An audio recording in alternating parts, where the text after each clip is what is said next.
Hey Psych2Goers, welcome back to our channel. We wanted to let you know that we value each and every one of you. All of your support helps us make psychology and mental health more accessible to everyone. So thank you for all of the love and support.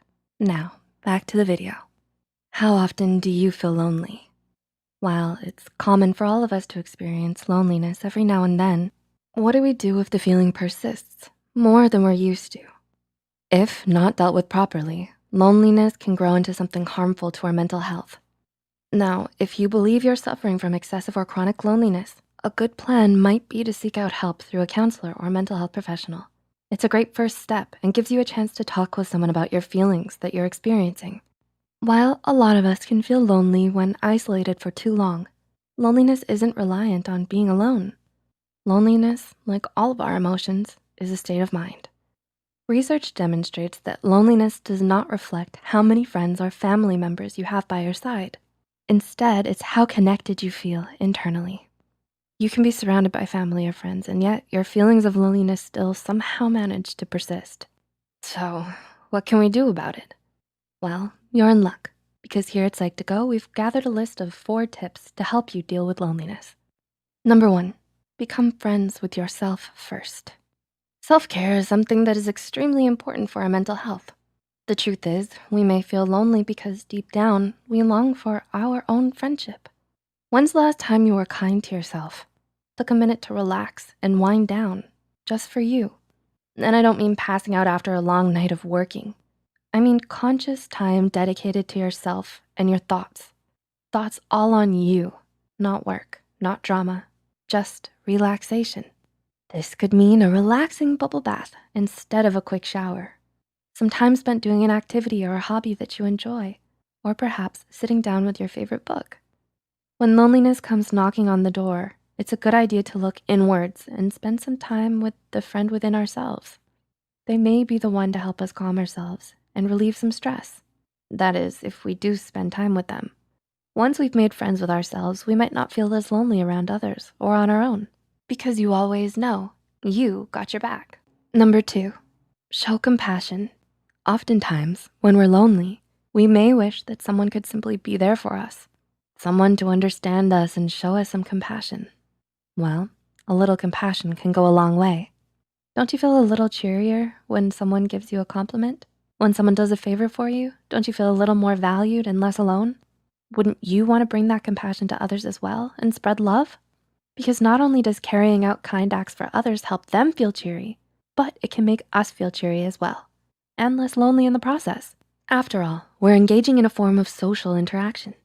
Compassion can be a step towards making a new friend or simply feeling less lonely knowing you may have made someone's day. According to research from psychologists Ed Diener and Martin Seligman, altruism can lead to improved mental and physical health, as well as speed up recovery from diseases.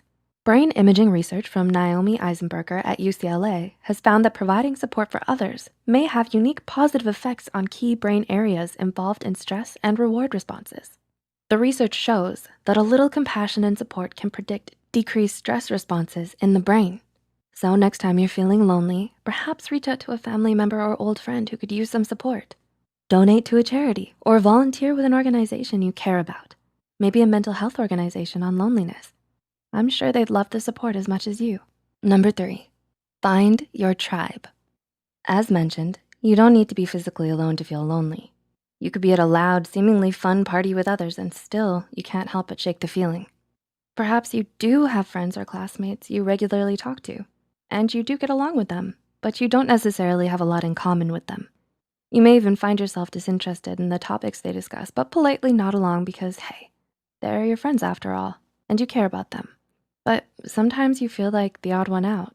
This may be due to the idea that you haven't found your tribe yet. Tribe? What on earth do you mean? Well, looking for your tribe means you're looking for people who share common interests and ideas with you or possess traits you aspire to adapt. We should all surround ourselves with others who share the same interests so we can not only discuss what we value, but gain a friend in doing so. It can take some people many years to find their tribe. They don't appear out of thin air. That's why joining an online community with interests similar to your own is an easy place to start. If you enjoy a certain video game, reach out to online players and make some friends. Or perhaps you're a book lover. Join a book club online or in person.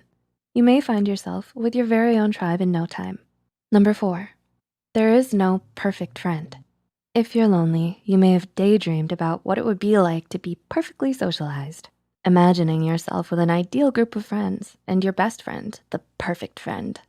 Hate to burst your bubble, but there's no such thing as perfect, meaning your imaginary friend isn't all you'd hoped they'd be.